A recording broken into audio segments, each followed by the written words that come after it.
afternoon and good evening to everyone. Welcome to this year's International Lasallian Days for Peace 2020, choosing to be catalysts of peace. I am Sofia Beltrano. And I am Red Chu, and we will be your hosts for today.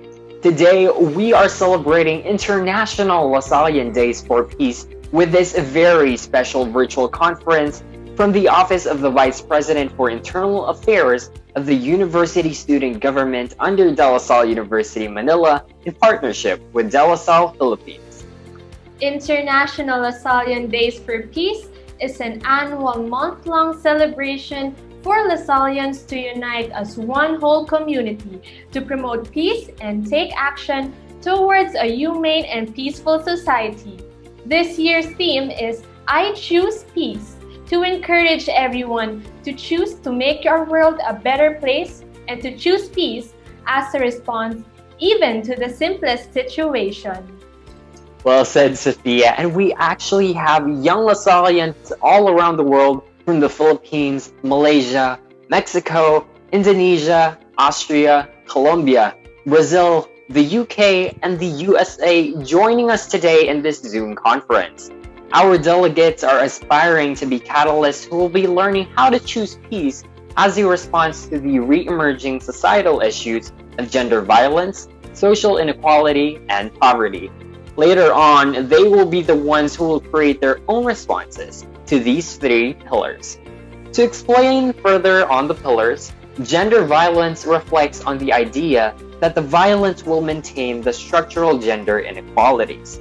This includes all genders such as violence against men, women, children, adolescents, the LGBTQ+ community, and gender nonconforming. Poverty response aims to show that a collective effort is vital in tackling societal problems. This pillar will revolve around ongoing initiatives and movements that are taking place all around the world. This aims to inspire and encourage the youth of the Lasallian community to make themselves more aware and come to realize that they may have a significant impact on solving societal issues such as poverty. Lastly, societal inequality, given that its relevance is at its peak in today's world, intends to provide knowledge regarding the structured and recurrent patterns of unequal distribution of goods and services, wealth, and opportunities within a specific society.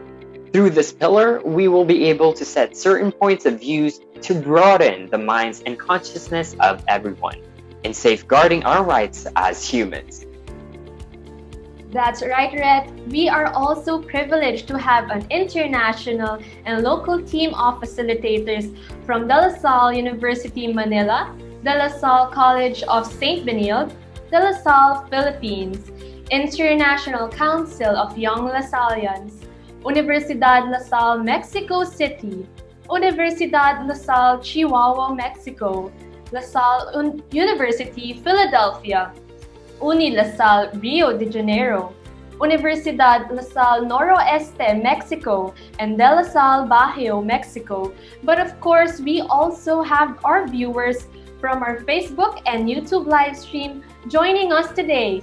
So without further ado, welcome to the International Lasallian Days for Peace 2020, choosing to be catalysts of peace. Well, what are we waiting for? Let us begin our conference with an opening message from the President of De La Salle University, Manila, Brother Raimundo Suplido, FSC. Distinguished speakers and resource persons, beloved members of the academic community, friends who join us by means of this online program, ladies and gentlemen, good morning. A very warm welcome to all of you to this International Lasallian Day of Peace 2020. We all come together to reflect, to share ideas, activities, and plans, but above all, to choose concrete means to be catalysts of peace. To be a catalyst of peace is to be an agent of change, one who promotes transformation transformation of oneself, transformation of society. And we do so in the footsteps of Jesus, the Prince of Peace.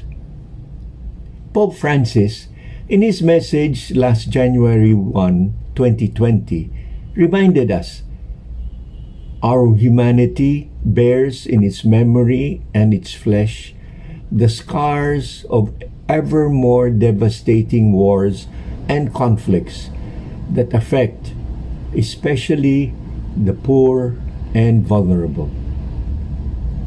We are called to bring healing to these scars and be catalysts in preventing new conflicts.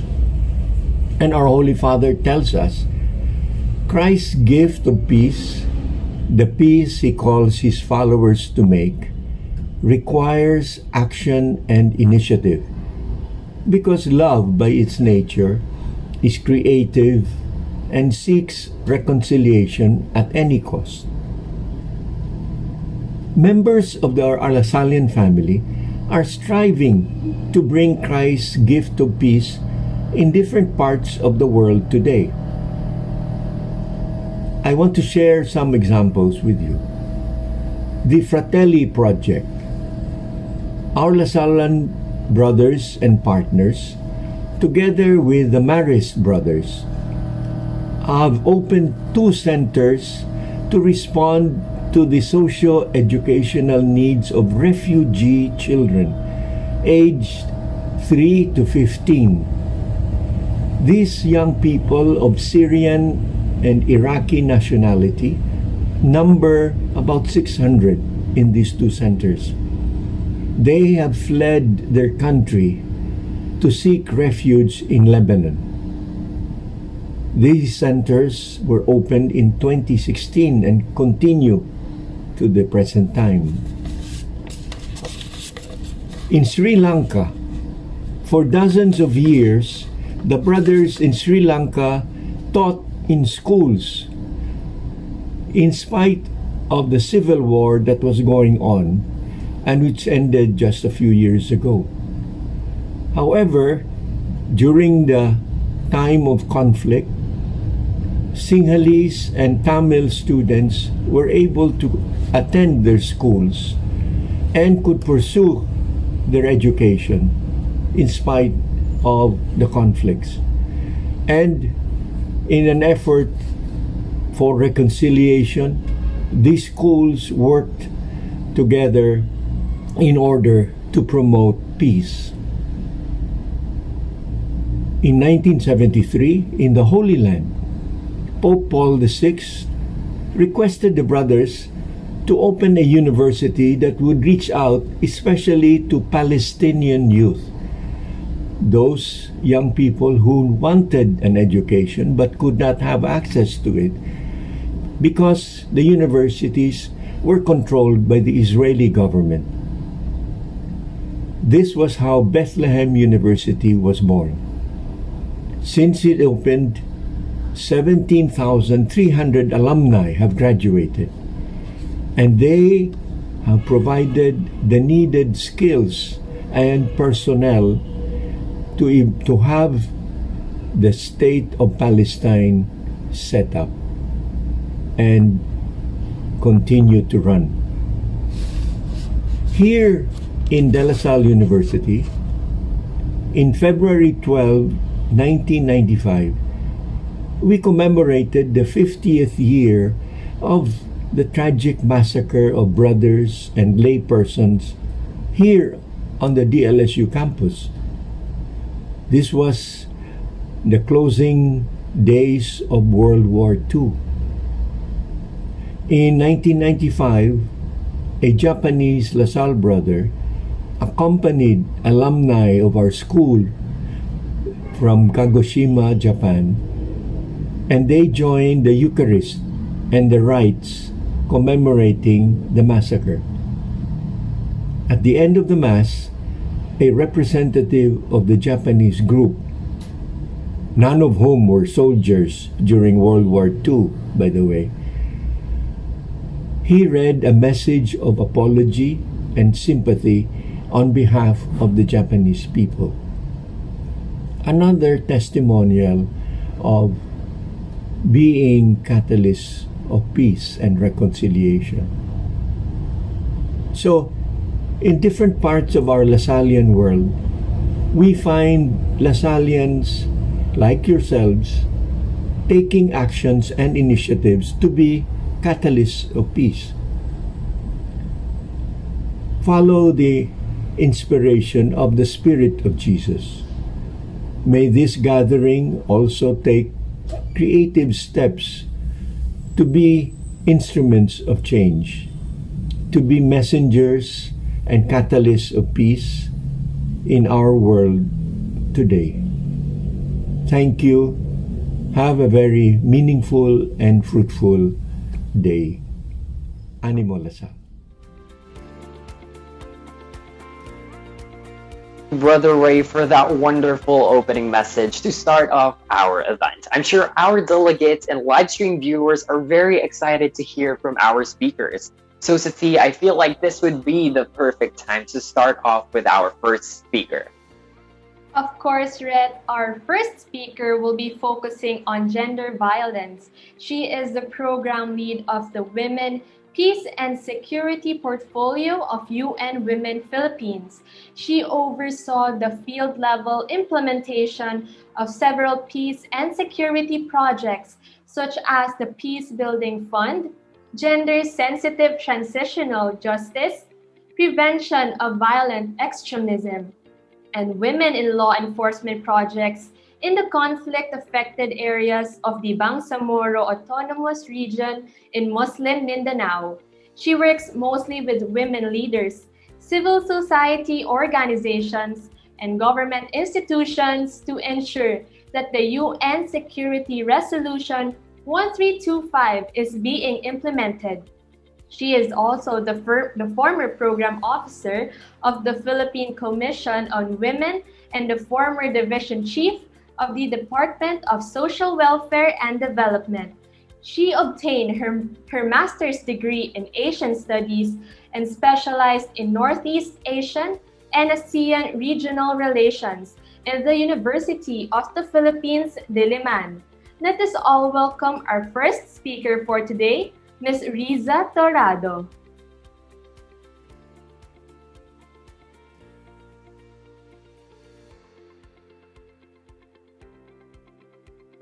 Ms. Riza, please unmute po. Sorry. Thank you very much, Sophia, for that very kind introduction. And allow me first to greet our participants from the Philippines.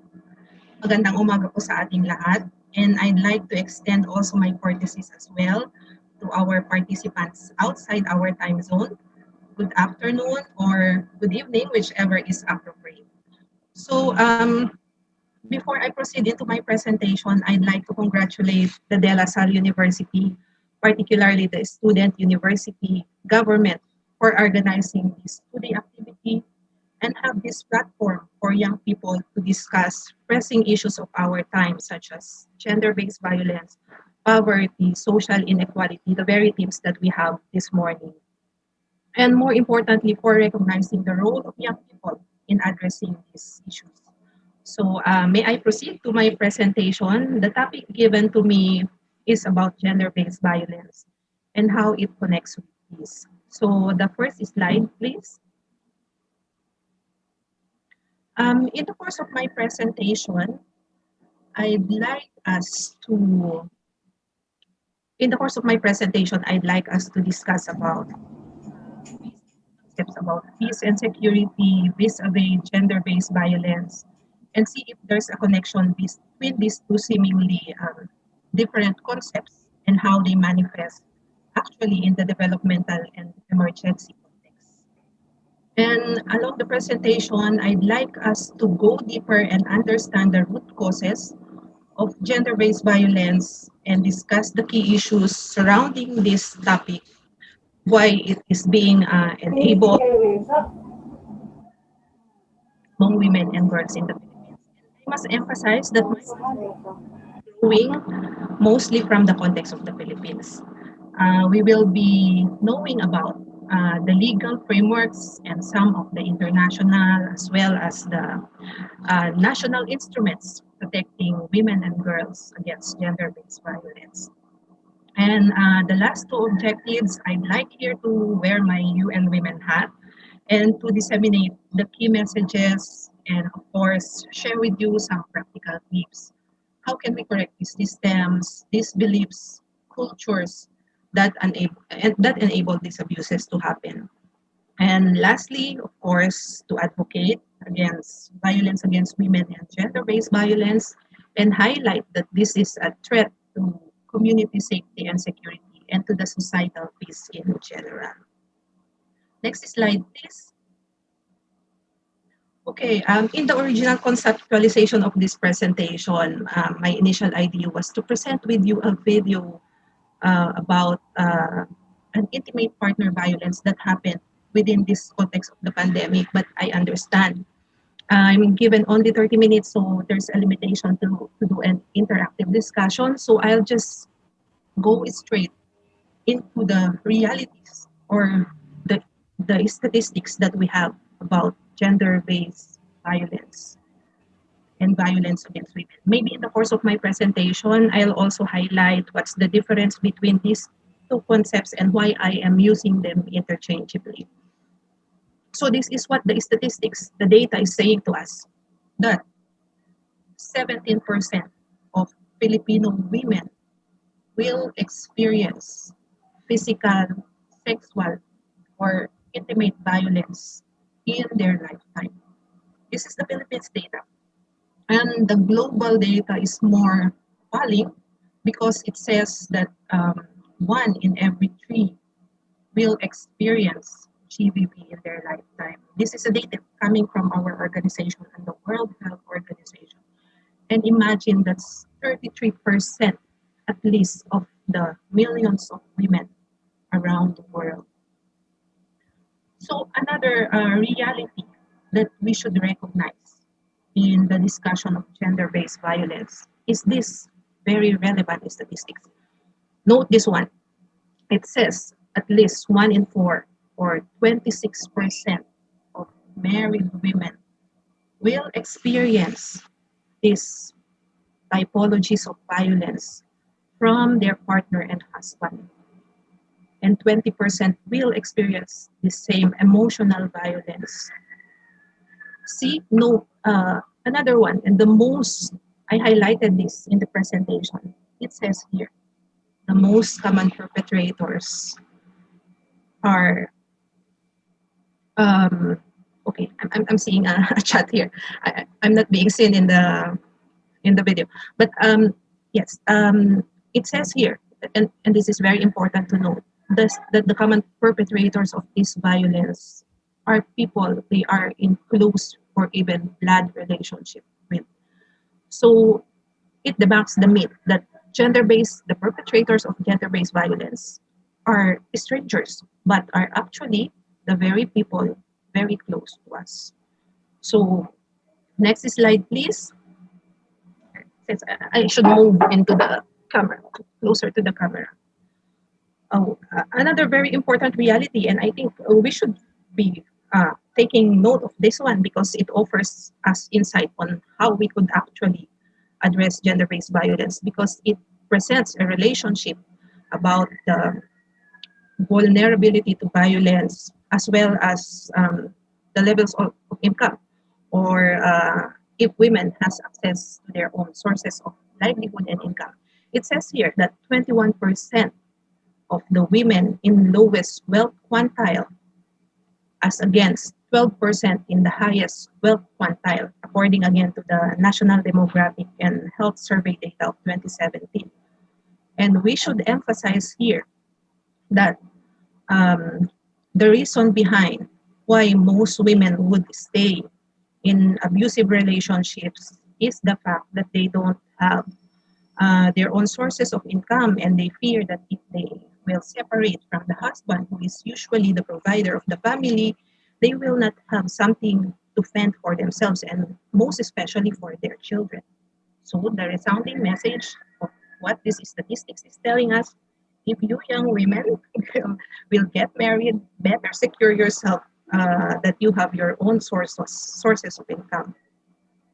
Another very important statistics that is here. It says, and let's note of this one: 2 in 1 or 46% of women from the Philippines will never, they will remain silent about it. And I think, as I discussed among the objectives of my presentation, what are these underlying structural causes of gender-based violence? One of these, we remain silent. We don't want to discuss about this because it brings dishonor usually to the family. In the Muslim Mindanao context where I worked for several years, I've seen this really manifest in both normal and in times of crisis, like times of displacement, like that. That they would rather keep things to themselves because it harms the honor of the family. And that perspective should change because it should not be the victim survivor. We should feel ashamed, but who should be ashamed would be the one who perpetrated the crime. So another important statistics that we should highlight in this presentation, it says 1 in 4 women or 25 will tell someone of the experience, but they will not seek help. So this data is telling us that women or the victims, or most victims of GBV and VOW, would rather keep quiet and would not access justice. Why is that so? Again, some of the reasons that we have seen in the studies that were done along this line is again related to the economic opportunities that women possess. Why would they file a crime if they don't have jobs? They would rather use their money to feed their children rather than go to court. Next important point that we should highlight, the ones I said, the statistics that I said, these are all statistics in normal times. How about in times like the one we have now, in complex emergencies, like, for instance, war displacements, internal displacement due to calamities, and this pandemic, the health pandemic coronavirus that is raging all over the world? What is the relationship between this and the occurrence of gender-based violence? All studies point that in cases of like these ones, numbers or incidences of this gender-based violence rise worldwide. It is not confined to a particular country. It doesn't discriminate whether you are a poor or a rich country. It happens to the US, to the wealthier countries than us, the ones in the third world. So there could be various reasons explaining this one in the context of displacement, and I would like to relate it to the gender realities. In context of displacement, and we have seen this in the areas where we have conflicts in Mindanao, one of the reasons why gender-based violence occurs is that the sudden reversal of gender roles. Because in times of conflict, it's usually the man who stays in the house because of the threats to their security. They are usually the ones being recruited and being killed. So they'd rather stay in the family in context like that, and it's the woman who is mobile and is the one to be responsible for the needs of the family. And that sudden reversal, we see this one in Marawi, and that sudden reversal of gender roles. Now the men do not possess these sources of income. His idea of his masculinity, being the provider of the family, has changed, and this caused due unnecessary stress for the men because nawala yung pagkalalaki. Hindi na ako nagpro-provide para sa aking pamilya. So we also have consequences like due to this stress, we have issues around mental health during times like this. So it's also one of the prevailing reasons why we have rise of GBV in times of complex emergencies. Next slide, please. So how pervasive is this in the Philippines? This is the picture of how things are. According to reported cases, note again the difference between what I presented from the statistics of the NDHS and the PNP. That the statistics are reported cases are very low. Look at the latest data that they have provided last 2019. It's only around 21,366 out of a population of, I think we are then more than 100 million last year. And if you can see the trend, it's rising every year. So we have to note that this is both positive and negative in a way, because negative because it shows that as we progress along the way, cases of gender-based violence is still on the rise. And another way of looking at these rising statistics is that it could be a reflection that people or more of the victim survivors or the community are now aware that we have laws, that we have frameworks, and there are reporting mechanisms available in place. Hence, the rise in the reporting of cases. Okay, next slide, please. So, seeing those realities, that it is pervasive, it is universal, it cuts across culture, then we have to go into understanding what is this violence against women or gender-based violence. And I will read to you the definitions that we are using in the United Nations, coming from the UN Declaration on the Elimination of Violence Against Women, that it says it is an act of gender-based violence that results or is likely to result in sexual, psychological harm to women and or men, including threats of such acts, coercion, or arbitrary deprivation of liberty, whether occurring in public and private life. Gender-based violence is any violence inflicted on women because of their sex. And take word of that note, because it's very rooted in the gender inequalities as conditioned by historical, structural, and cultural underpinnings, stating what should be the role of women, what should be the role of men, what are the expectations, the characteristics that comes along with their sexes. Next slide, please. This definition, I think we adopted it also in the Republic Act 9262, or the Anti-Violence Against Women and Their Children. It's very similar that this is an act or series of acts that inflicts harm to a person.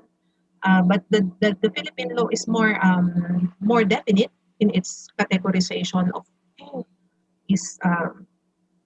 can file cases of violence against women, and these are it. And there are typologies such as physical, sexual, psychological, economic abuse. And let's go to them one by one, these typologies of violence.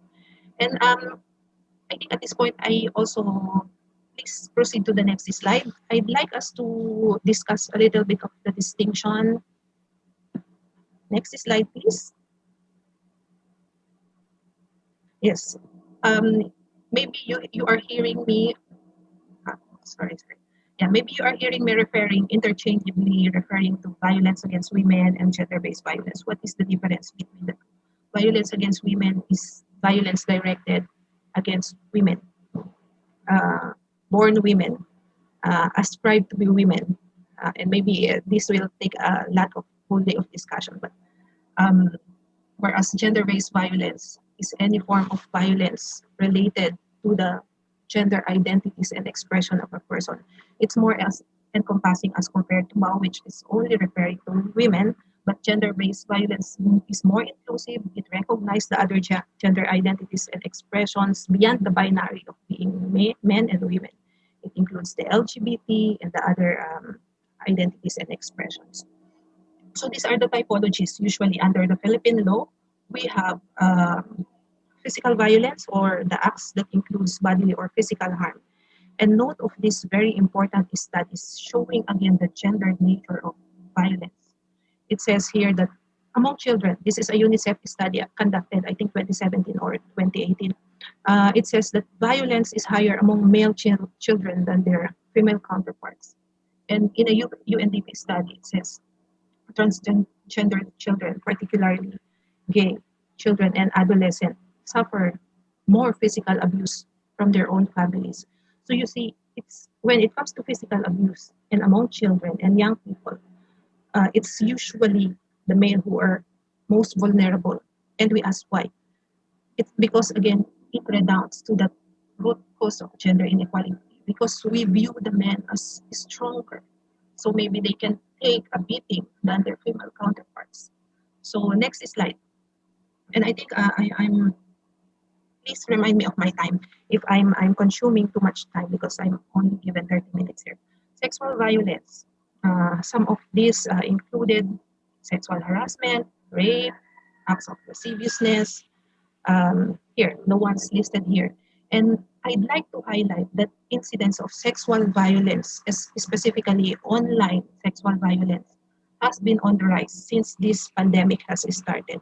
And the grim reality surrounding that is that some of the perpetrators of this act are, again, parents or the carers of these children. Next slide, please.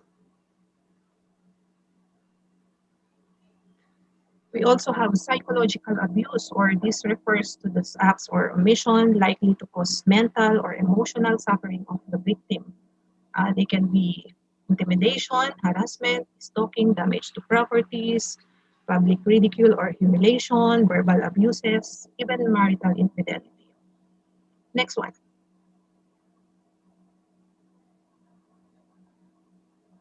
We also have economic abuse, or this refers to the acts that make or attempt to make a woman financially dependent or withholding of entitlements of support. They could categorize as economic abuse, and even the use and enjoyment of conjugal or community property, which are owned common by the spouses. Next one, please. This might be a burning question among some of the participants because in some of the speaking engagements that I have conducted in the past, men actually are also complaining that they are also victims of violence from their spouses and partners. So the question is, do we have laws pertaining to this one? Can you complain? Can you use the BAUSI? The answer is, of course, not, because the BAUSI is for women and their children. But we have laws, other laws that you can refer to if you are a battered husband. But I'd like to highlight here again in this question the importance of gendered perspectives. Because yes, we do recognize that there are already anecdotes, incidences. We don't know the extent of this data of violence against men in intimate relationship. But the thing is, we don't have official reports. Why would not men go to report these incidences? Again, goes to the idea of gender inequality, that men should be the supreme or more supreme in a relationship. They are strong, so stuff like that.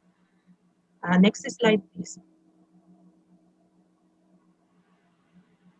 Another question, if the perpetrator is a woman and the one who complains is another a transgender who ascribes to be man, can the VAUSI cover for that? Yes, because this is what the law says, that the law is explicitly saying that it refers to sex actually. It doesn't refer to the gender identity. So if you are born women, whether you in the process you ascribe yourself as a transgender, the law is still recognize that as a woman. So next slide. So we have instruments or international normative frameworks that has set the standards of how do we view gender-based violence. Amongst these, we have the Convention on the Elimination of All Forms of Discrimination Against Women. We have the Beijing Platform for Action 1995, which also has a very specific provision on the elimination of VAW. We have these UN security resolutions, different numbers, but they speak about the recognition that gender-based violence in times of war are considered crimes against humanity and must be persecuted, and it is not acceptable. We all have what I just discussed, the violence anti-vowsy law in the Philippines. We have the anti-rape law. Recently, we have the Safe Spaces Act or the Bawal Bastos Act, which recognize incidences of gender-based violence happening online. So you might be entertaining the idea that why, in spite of all these available number of laws, we still have this incidences going higher each day. So what's wrong with the interventions that we are having and doing? And my simple answer is that because we have not been going into the root causes of the problem, which is actually rooted in our conception of gender inequalities and the unequal power relations between men and women. If we don't go to that, if we don't do interventions addressing the root causes, no matter hundreds of laws you will have, we will never address this issue of our time. So next slide, please. Oh, I think I have to mention in this presentation of laws, actually, a very important landmark case from the Philippines about myths and gendered conceptions surrounding rape. I don't know if some of you who are studying law or into legal studies have encountered this one, but the case of Karen Vertido, which is a rape case. Karen was an employee, and she accused her boss of raping her. So she filed the case, and the case was tried. But the court decided in favor of the accused. Uh, but so Karen filed the case to higher courts, but again, the higher courts concurred with the decision of the lower courts. So Karen went to the UN and said that I didn't get justice from the Philippine government because I was not protected by the very laws. Because the reasons why the court decided in my case, let's look at them. One, because the accused rapist was already a senior citizen or an old man. One of the decisions of the court says that a man at that age couldn't probably have erection and cannot rape already. Another decision is that um, why didn't she fight? She could have fought the assailant and protect herself, but there was no indication of resistance. So the court says, so it could have been a consensual one. So you see, that landmark case is highly based on some myths surrounding rape. And that shows that even our justice system or the institution that should be the final arbiter of justice and equality is even surrounded with gender stereotypes. So these are the things that we should be seriously looking into it. That its institutions, the family, the school, the religious systems, the courts, we all have, they are not spared of these gender stereotypes and gender norms. They even perpetrated some of these. So just for the benefit of the young women who might be listening and if ever at risk of being possible victims of gender-based violence, I'd just like to highlight some of the important provisions of the law that you can actually request for temporary protection order from your barangays, temporary protection order, or even permanent protection order, and this will bar the perpetrators of the crime.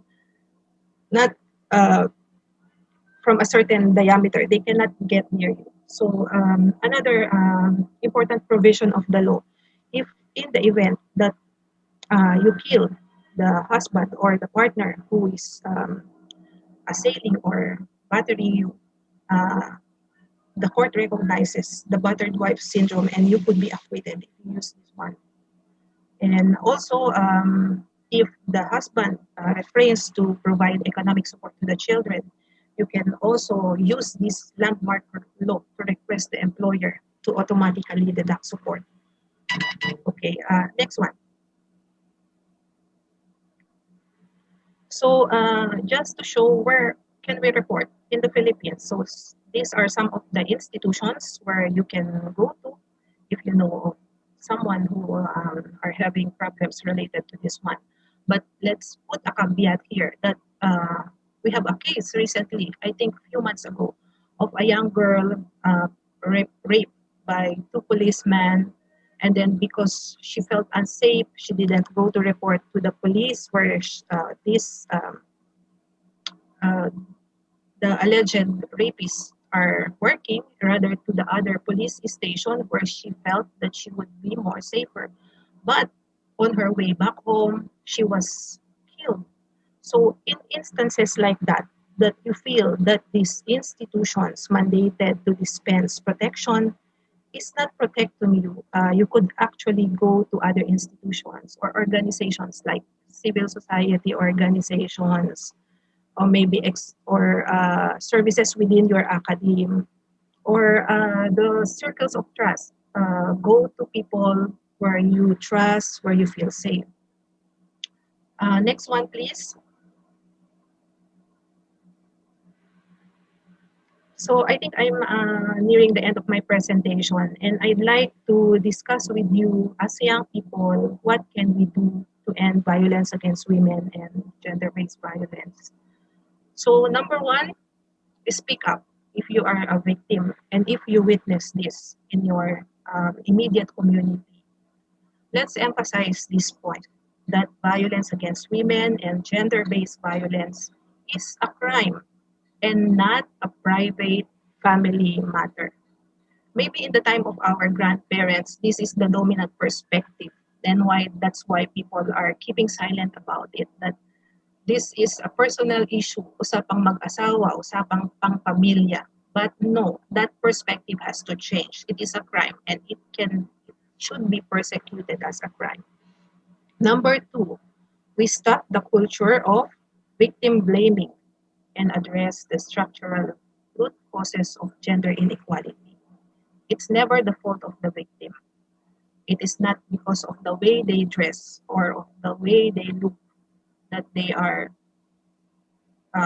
becoming victims of violence, but rather let's challenge the culture surrounding this one, including the the male machismo. Third, we promote positive masculinity. And I'd like to particularly point this out among our young people, that it doesn't make you less of a man if you have only one partner or only one wife. It doesn't make you less of a man if you do household chores. It doesn't make you less of a man if you cry or if you show emotion. Okay, so, and number four, and I think it's very important, the community must never tolerate these kinds of incidences. Zero tolerance for the community. And next slide, please. I'd like to show you this example because, as I mentioned, these are some of the practical tips that we could do as young people in addressing this one. And I think part of the strategies that we have been really missing in addressing gender-based violence, even in the level of the UN, is involving the men actually to campaign against the elimination of this. So we have organizations like the Men Opposed to Violence Everywhere, which is an organization of male who are campaigning, networking, doing researches, speaking up against violence, gender-based violence and violence against women. So it is important to highlight the role of the men. For quite some time, we have always been focusing on the victims, on empowering women, turning a blind eye in a very important strategy, which is the role that men can do to advocate elimination of gender-based violence. Next slide.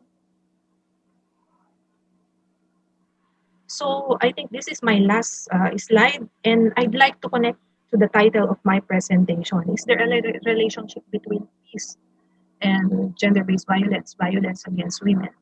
And my resounding answer to that is yes, because if we loosely define peace as something like the absence of war or the absence of conflict, absence of violence from a particular person or a particular group, then peace cannot exist if in the system we also have vow.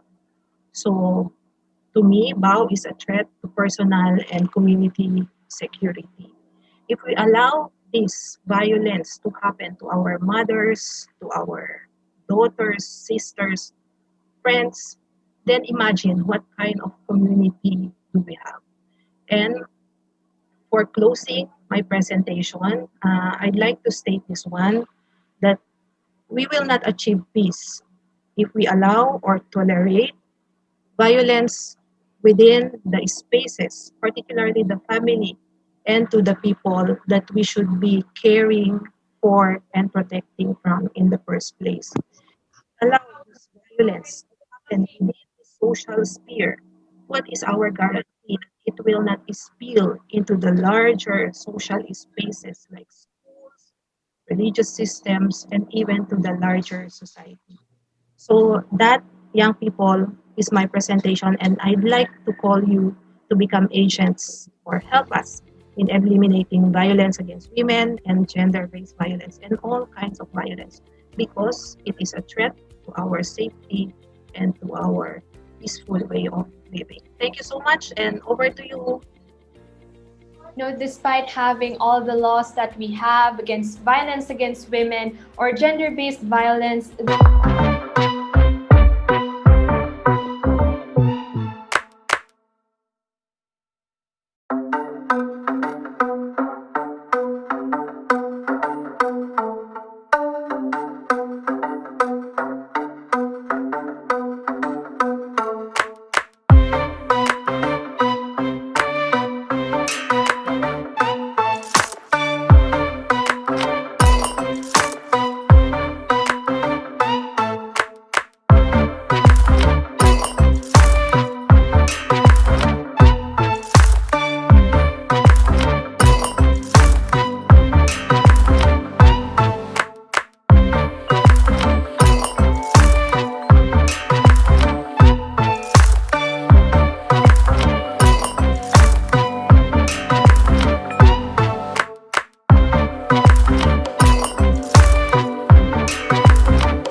they talked about the need to look at curriculum, across curriculum.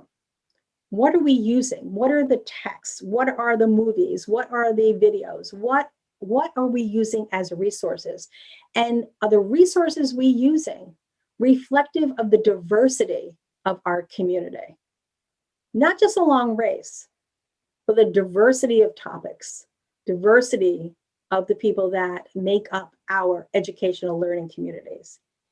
Next, they talked about hiring for diversity.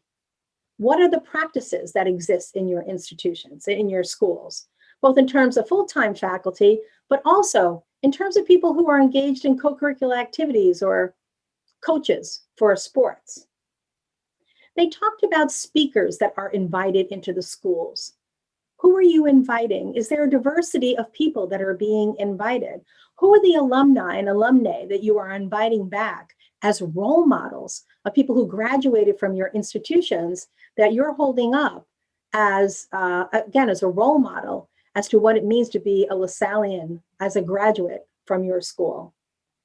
What about your prayers, the way that you gather to worship? Is there respect for the interfaith dimensions, the ecumenical dimensions of your community, the various cultural expressions of faith that exists within your schools? Who serves on your board of directors or advisory groups? Who's at the table? Is there diversity there? They brought up the visual dimension, the physical, artistic representation of our beliefs in our school culture. What hangs on our walls? What kind of artwork is there? Who do we see? Are the students in the schools, the faculty and the staff, are they reflected in what we place on our walls? Social media presence. How do we, as Lasallians, use and express our Lasallian values and the Lasallian mission through social media? How is that reflective of the diversity of your community? The students in the secondary schools brought up the concern they have sometimes with the student handbook. Interestingly enough, and again, this is in my context here in the District of Eastern North America, in the area of grooming practices.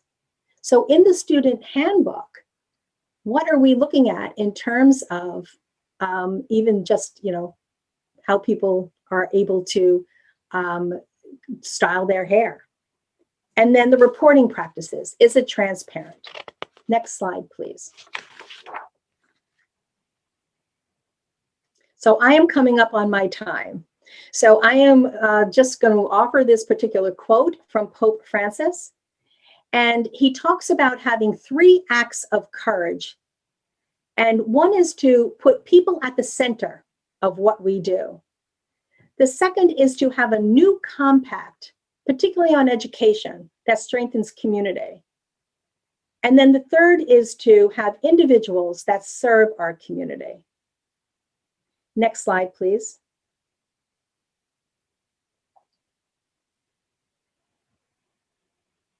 Just some takeaways from Fratelli Tutti, and because of time, I'm going to ask you to go to the next slide, please. Thank you. I'd like to end with this reflection from Martin Luther King Jr. On the one hand, we are called to play the Good Samaritan on life's roadside, but that will be only an initial act. One day, we must come to see that the whole Jericho road must be transformed so that men and women will not be constantly beaten and robbed as they make their journey on life's highway.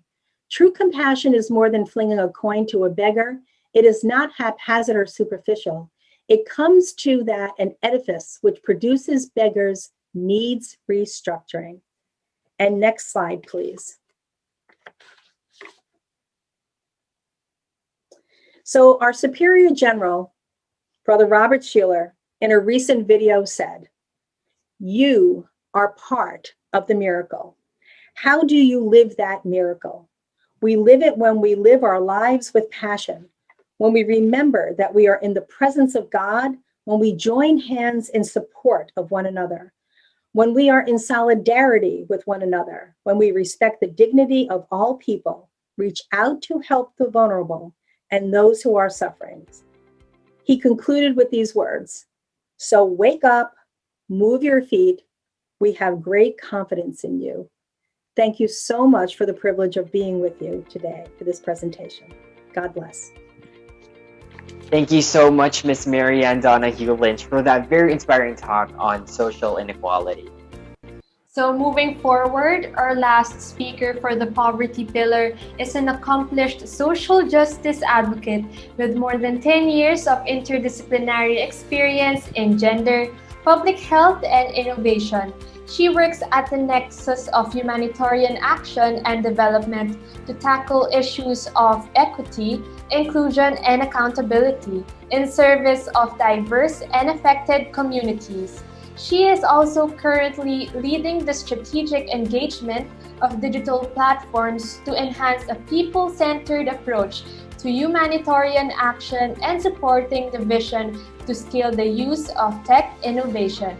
For the COVID-19 response, she led an agile cross-divisional global working group, which includes being part of the team to develop UNICEF's COVID-19 chatbot, which was deployed and localized in 52 countries in 16 languages. A thought leader, published author, and community mobilizer. Let us all welcome Ms. Fatou Wouri. Thank you so much. That was such a generous introduction. Hi, everyone. I'm sorry my voice sounds so hoarse. It's 3:35 a.m. here in Geneva, but I definitely, yeah, I'm up super early, but I had committed and I wanted to show up. I think anytime there's a congregation and there's a gathering of young people, excited people, really all of you here today are our current future, are our present. I don't believe necessarily in the future. You are the actors, the movers, the shapers, and so I couldn't say no.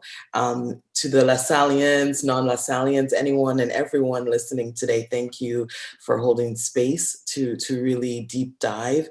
To the president of the university, to the panelists that came beforehand. It was granted, I was lying in bed, but I do want to thank you for the wonderful conversation. I love that we began this with such an eloquent overview from our host, Sophia and Rhett, if I pronounce the names correctly. And I really appreciated that we started with gender-based violence. And we know that, violence disproportionately affects women and girls. So to me, it felt like you were putting that agenda at the heart of this peace conversation, which I think is important. And of course, gender is boys, girls, non-binary people, acknowledging that whatever your identity is, everyone should live in a society and a community and a home and a school that is free from discrimination. So I really appreciated that overview. And then to go to the second panelist, we're in, such an amazing breakdown of social justice, what that means in the context of spirituality, how it all comes back down to our hearts. I love the use of the heart space because it really is about identifying what our value system is and why it matters that we think about equality and equity. So I'm going to have a conversation. I don't have fancy slides, people, at all to show, mostly because I'm on the move and it's been a bit of a hectic last couple of days. So my apologies, but I wanted to have a conversation. I don't think it's going to be a very long one. Didn't realize that 3 a.m. will hit me so hard. But what I wanted to do was just have a heart-to-heart conversation about my experiences and how that's led me to where I am right now, looking at global policy, working for one of the largest multilateral organizations dedicated to children, what it means to work in a rights-based organization that's committed to serving children all around the world, 190 countries, and ensuring that we put people's voices, minds, needs at the center of everything that we do. That's not to say we do it perfectly, but we try to reach scale. And so what does that mean for a Black woman coming from a small country in West Africa called Sierra Leone, from such humble beginnings to be sitting in a global space. And what has driven me to come here, it's the gender angle, it's the heart space angle, it is the realization that my value system to see a more equitable world really is what's driven and shaped my career. And so it's a bit of, that journey, and then we'll get into sort of the issues around what it means to live in a COVID world, wherein the international commitment to peace has never been more greater. So one of the things I'd love to do, I don't know if I can see everyone, the 240 people that are on, if I can see you on the chat, but my topic is around peace, which, by the way, means everything and has a multiplicity of ways in which you can interpret that. But in this context, I would love to hear from all of you. I would love to hear from all of you what your definition of peace is. Just the first thing that comes to mind when someone says peace, what does that look like for you? And it's personal, it's spiritual, it's political, it's all of the above. So please do put it in the chat. If I can see it, I would love to see it, or if the moderators can put it so that I can see it as I'm going. Locking arms. I don't know if that's one word, but just put it in. I love it. So we're going to talk about peace and what that means. I think one of the prompts that I was given by the organizers, by the way, congratulations for organizing this. I love student-led organization. You guys are so bomb. Is just to say that for me, if anyone loves Prince, loves music, Prince has this one song called Baltimore. And in there, he says that peace is not the absence of war. Like I said when I started this conversation, I am from Sierra Leone. If any of you think about Sierra Leone, what's the first thing that comes to mind? This tiny little country in West Africa. We've gone through 11 years of civil war. Not only has my country gone through 11 years of civil war, we've also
really can't. I'm like, mother is young, she's scared, she's in this very cold, very unclean room.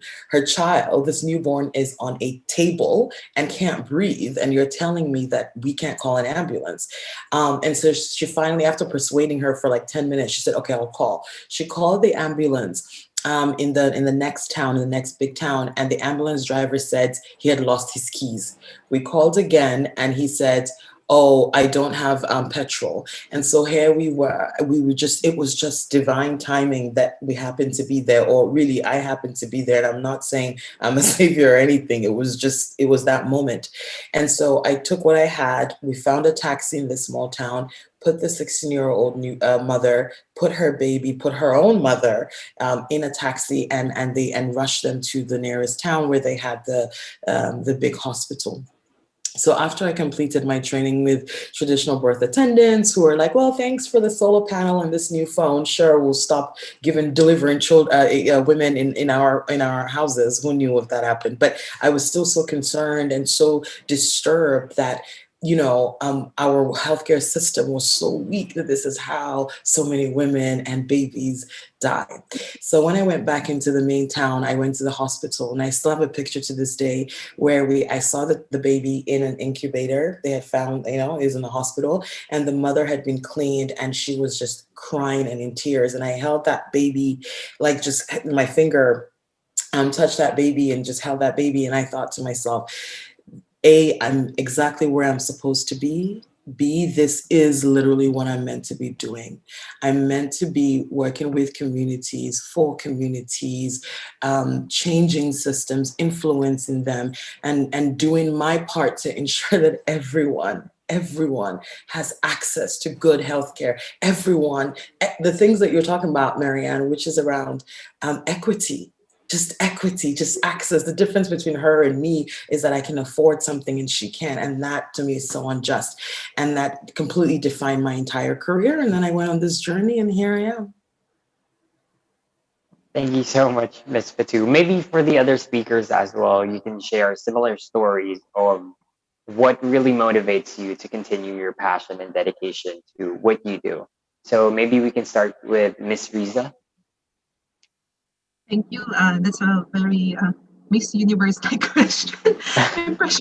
Very nice answer. But what motivated me to be in this gender equality work is the fact that reality-wise, I see this manifesting even in my own family, in the very institutions that I have worked with in the past. I've seen this inequality manifesting before my very eyes, though they are not very blatant, but you could feel it. And but I think the most defining moment that really made me commit into this work that I'm doing was when Typhoon Yolanda happened, or Typhoon Haiyan. And I was then working with the Department of Social Welfare and Development. Then we went to this to the area of Leyte, wherein I saw a lot of suffering mothers. I was a young mom, newly new mother by that time. So I saw that, if we are just having a lot of women, just empower the women, make them have choices, make them have opportunities like the ones that I have, maybe, just maybe, this could be an open door for the world to change a little bit. So that's my inspiration, seeing and immersing myself with these realities all over the Philippines. Thank you, Ms. Riza. What about you, Ms. Marianne?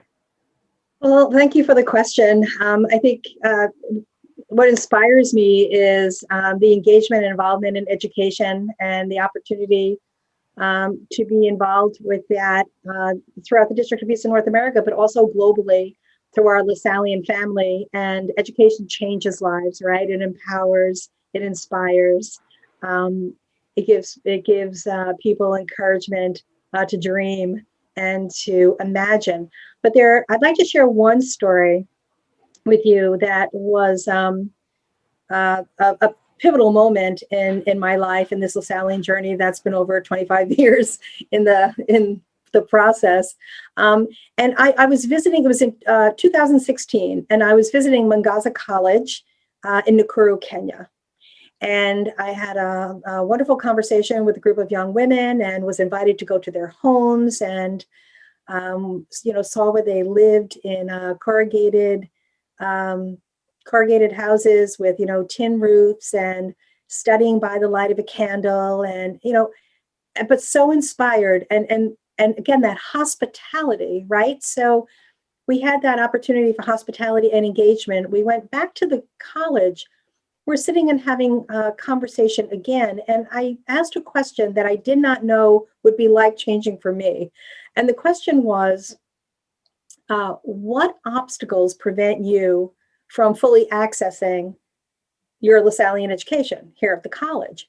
And they mentioned things such as affordability of tuition and transportation and food insecurities. And then this one woman whose house I had been to, she looks around at the group and she says, sometimes, if it's a important class or the national exam, and I don't have access to personal hygiene items, I may go into town, and she didn't use this term, but engage in situational prostitution just to get enough money to buy personal hygiene items for her menstruation so she could attend class or sit for the national exam.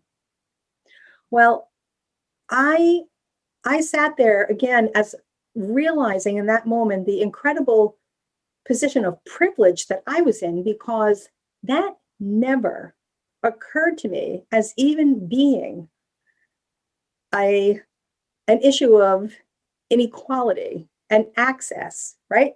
But that's my personal experience. Anyway, long story short, we had to continue the engagement in the conversation as I saw a couple of other young women nod their heads. And we left that conversation and went and had a conversation with the brother president of the school and another woman who works there in the office, Jane, who is like a mother to these young women. And we decided right then and there to immediately address that situation. But more importantly, to start to create the structures that empowers the young women to articulate the obstacles and to find ways to solve and remove those obstacles from the path. And I turned to Jane and I said, what do you want to call this? And she said, Lasallian Women of Hope. And from that point to now, it's gone through a process where it's now a project of solidarity and development out of Rome. It is connected through my region of North America and Francophone Canada to the current campaign by Solidarity and Development around the United Nations sustainability goals, goal number 4, equity in education. And what began as an encounter, a conversation, the vulnerability of this young woman to share her very personal experience has led to a transformative experience for other Lasallian women and girls around the world in our Lasallian family.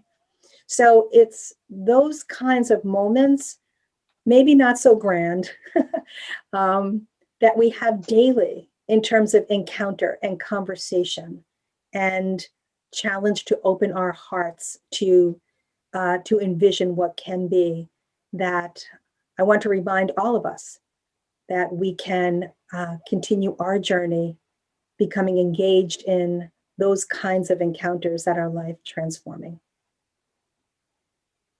Thank you so much, Miss Mary. And we have the privilege to give hope to these people. So it's never too late to start now.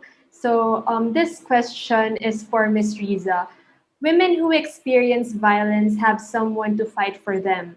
But how about men who are experiencing violence from women and other people? Who is going to be their voice? Considering they're taught to man up and stay quiet about being beaten.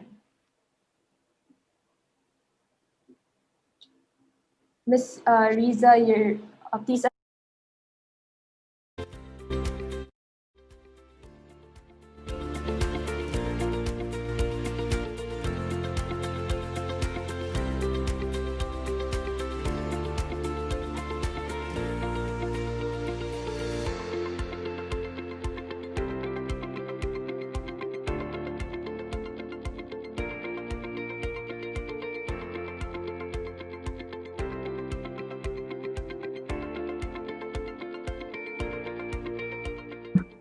I think the main message that I am resonating since I presented the presentation is that we should speak up whenever we see different kinds of violence, whether that's committed against women, the other non-binary gender identities.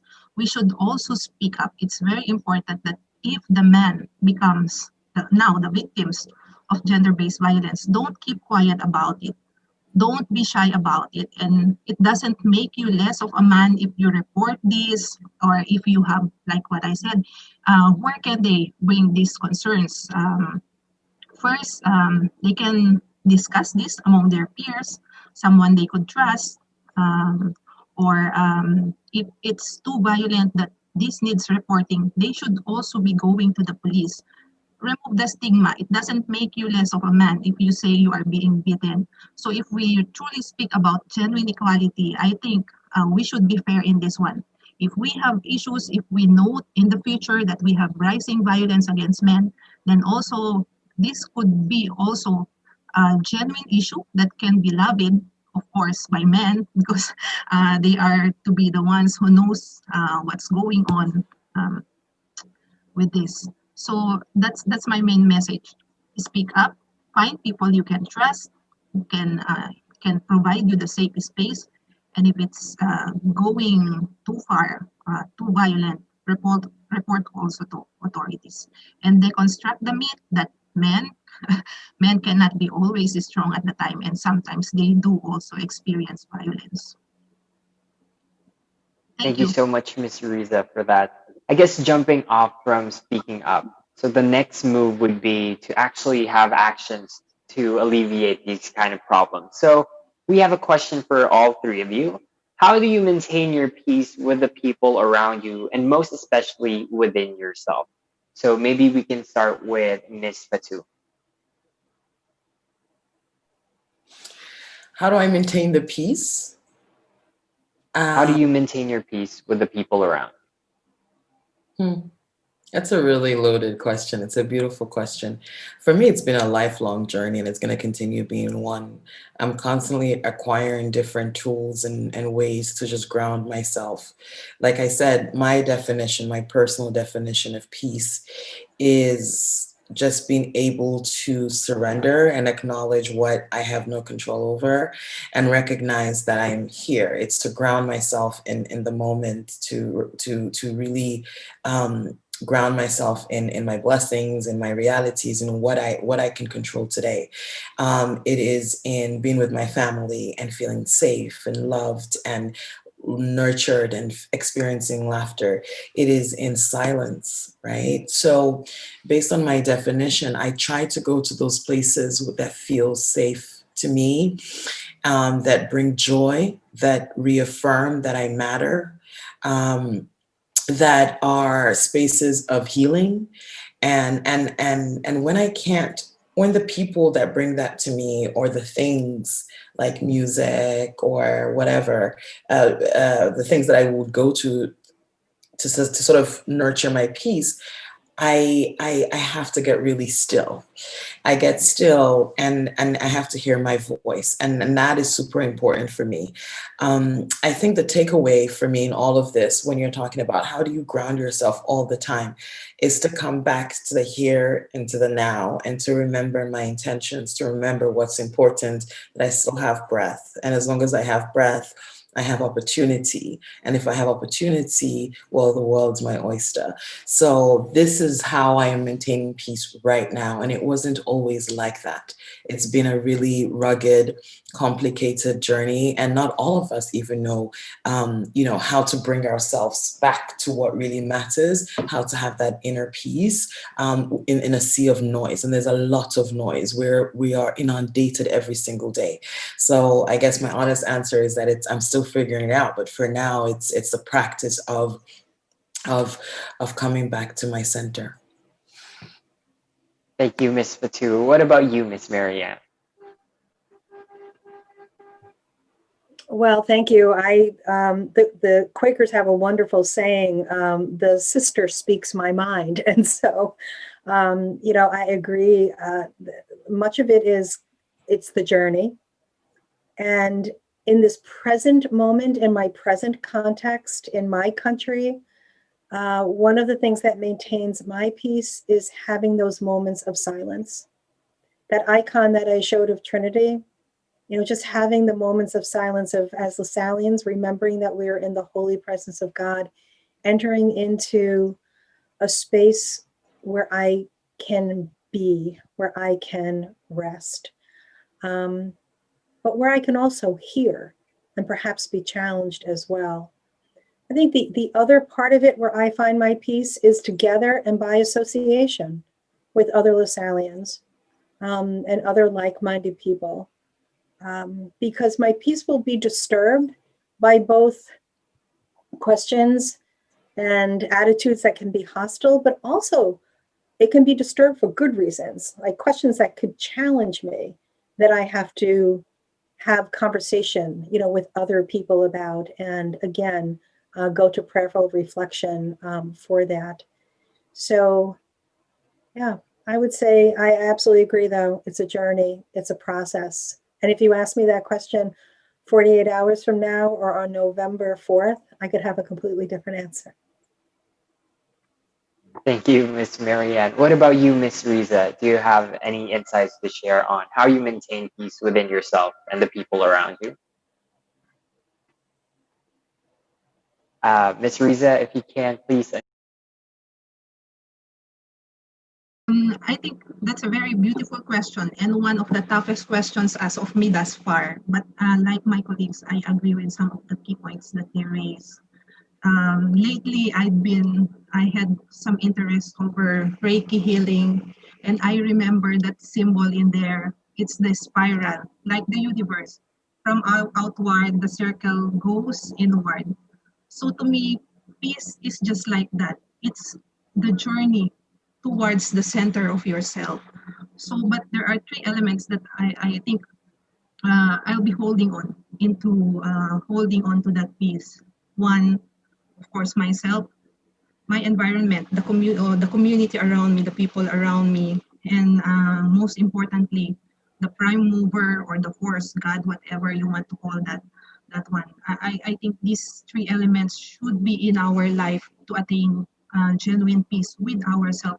Because reality is we are living in an ecosystem where we will be disillusioned, disappointed with the realities that we are seeing. For instance, our dreams being not realized in our timelines, the realities around our environment, so much sufferings, especially now that we have this pandemic, people experiencing a lot of mental breakdowns nowadays.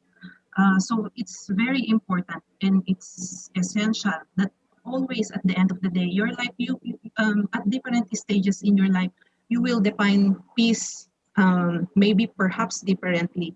But what is essential is your journey towards yourself. At the end of the day, that's gonna be you. So that's it. Thank you. Thank you so much, Ms. Riza. Now, for all of you three, I have one other loaded question. So the final question you have to answer is, what does it mean to be a catalyst of peace? And if you can, just answer it in one sentence. So maybe we can start with you, Ms. Fatou. I'm starting again. What does it mean to be a catalyst of peace? Showing up. I show up. I want us to show up when it's hard, when we are unsure, when we're scared, when we don't know the how, but we know why. Just show up. Everything else will fall into place. And so that's what drives me, I guess. Thank you. Thank you so much. What about you, Ms. Riza? What does it mean to be a catalyst of peace? Mean to be a catalyst of peace. In few words, work for it because it doesn't come quick. And we need whole of people approach. Very well said, Ms. Riza. What about you, Ms. Marianne? What does it mean to be a catalyst of peace? Well, it's interesting because, I've been given this a little bit of thought since I was asked to be on this panel. And we Lasallians love acronyms, right? So I was playing around with a few things and I came up with a spark. Pope Francis tells us we have the spark of the divine in each one of us. So we need to be spiritual and have space for silence. We need to be passionate in our prophetic actions. We need to advocate in association with one another. We need to be reflective, and we need to be a kindle for others to be a spark with our Lasallian zeal. So I didn't know you were going to ask that question, but there's my acronym, SPARK. Thank you very much, Miss Marianne. I love that, spark. Being the spark to start the fire of starting the peace, right? So thank you so much to our speakers and of course to our delegates and live stream viewers as well for that very insightful discussion. Of course, this event would not have been possible without our generous partner organizations, namely the Lasallian, Archers Network, BLB Live, LSDC Folk, LSDC Street, Inner Soul, Council of Student Organizations, the LaSalle Philippines, and International Council of Young Lasallians. As we end our live stream and proceed to our closed door session for our delegates on this call, I would like to call on our project heads for this event, Kyla Ariola, Julian Rising, and Eliza Reducindo for their closing remarks. Good morning, good afternoon, and good evening to everyone. I am Kyla Ariola. I'm Julian Rising. And I am Eliza Reducindo, and we are your project heads for ILDP 2020, choosing to be catalysts of peace. Truthfully, these past couple of months have been quite the journey. The sleepless nights, the late night meetings, the endless work that had to be done in just a short amount of time, all leads up to these 2 days. This conference is an event that we have never done before, and the fact that we are able to plan something this big in a span of 3 months and during a pandemic is a huge honor for the three of us. When we started planning for International Lasallian Day for Peace, our initial project was actually a simple webinar exclusively for our university in the Philippines. From then on, our ideas and purpose for this event just kept on getting bigger. And to tell you the truth, there were times that we were overwhelmed with everything we had to do. Looking back at our journey for ILDP 2020, we can truly say that we are so glad we took a giant leap and made this event international. It humbles us to meet different Lasallians all around the world, striving for a more peaceful community. It is truly times like these that we are thankful for technology because it gave us the opportunity to unite us as one Lasallian community. Knowing that these Lasallians from all around the world are with us right now, eager to learn how we can achieve peace during these unprecedented times, gives us a sense of fulfillment in our hearts. Of course, we wouldn't have done it without the people who have been with us throughout the whole journey. We would like to take this opportunity to thank everyone who made this event possible. Thank you to our speakers, Ms. Riza Torrado, Ms. Marianne Donahue Lynch, Ms. Fatou Wuri, Professor Shabazz Khan, and Brother Armin Luistro, FSC, for giving us the opportunity to learn from your experiences and for the knowledge that you have shared on how to attain and spread peace. Thank you to our hosts, Ret Chu and Sophia Beltrano, our facilitators, and our ambassadors for saying yes to us. Thank you to our translators for keeping the connection within the international delegates and speakers throughout the event. Thank you to our partner organizations, Office of Young Lasallians, the LaSalle Philippines, and Council of Student Organizations. To our media partners, the Lasallian and Archers Network, and to our performers, LSDC Folk, LSDC Street, and DLSU Inner Soul. Honestly, without you and your organizations, this conference would not have been this grand and smooth flowing. Second of all, thank you to Brendan Bersena for being our technical director. This live stream wouldn't be happening right now without you. Thank you to Abby Rania, our documentation chairperson, Megan Cabazor and Dan Anastasio for making our publicity materials. Thank you to Ms. Lunel, Sir Topher, S-Life, and most especially to Sir Keen Palatino for supporting us and being hands-on with us throughout the whole planning process, and also for being our main source of help when it comes to international and even national connections. Last but not the least, thank you to our Vice President for Internal Affairs, Jolson Cruz, and of course to our Chairperson, Ray Nivales, for trusting us with this project and for being the best mentor and guide throughout the whole journey of the creation of this event. Your very systematic, disciplined, and responsible attributes inspired us to give out our very best for this event. We would also like to thank the rest of the university student government for your continuous support. Lastly, thank you to our delegates. There is no doubt that all of you can conquer and share your peace in your own little ways. We are so glad that we have the opportunity to celebrate International Lasallian Days for Peace in a very unique way this year. As we conclude, we realize that we now live in a time where uncertainty, chaos, and fear may be inevitable. Yet, we must believe that choosing peace is still possible. It is still possible for peace to be our response to violence, poverty, inequality, and other emerging societal issues. We hope that this conference inspired all of you to choose peace, despite the difficult events we are faced with every day. Once again, we thank you for being a part of this year's celebration of ILDP 2020. May this online conference serve as a reminder that we, as one Lasallian community, can choose to make our world a better and safer place for all. We hope that you have been inspired to become catalysts of peace. Once again, thank you so much to everyone. Thank you, Kyla, Julian, and Eliza. Truly, this event wouldn't have been made possible without you three. So I believe that was a good mark to end the first day of this event on. So that's all for today, folks. Thank you to everyone who joined us on our live stream, and of course, to our delegates here on this Zoom call. We hope that you enjoyed these insightful discussions about our three pillars and have been inspired by our speakers to become catalysts of peace. We will now be proceeding to our closed-door session for this conference, so delegates, please stay on call, and to our live stream viewers, thank you for joining us today. Once again, I am Sophia Beltrano. And I am Red Chu, and we are your hosts for today's International Lasallian Days of Peace 2020, choosing to be catalysts of peace. Thank you, and Animo Lasal. Delegates, we would like to invite you all to open your cameras to be featured on the live stream as our technical director, Brendan Barcena, cues you all in.